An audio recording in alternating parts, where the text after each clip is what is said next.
Hello guys and welcome back to How to Maximize. For today's video, I'll show you how to remove an item from WordPress menu.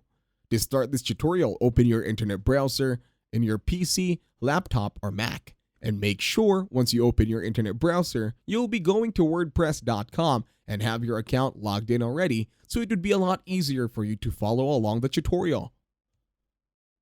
Once on WordPress, you will now scroll down. Hover your cursor over to the left side, and then you are going to be looking for Appearance. It has a paintbrush icon, so all you have to do is tap on it and then click on Additional CSS.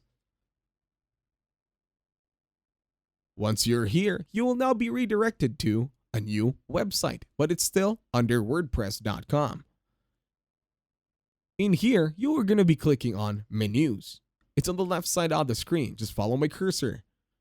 Once you are here, you will scroll down and then click on the button that says Create New Menu.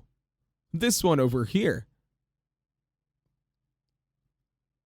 In here, you can now put in a menu name over at the description box. This could be depending on whatever you want it to be. It's all up to you. Once you are here over at Menu Navigations, all you have to do is check on the first box that says Primary Navigation and then click on the button that says Next.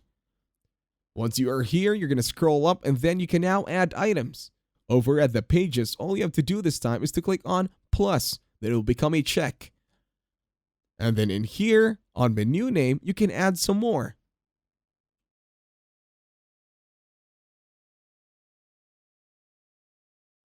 Now, from the red cross arrow, you can now remove an item. Or the X mark.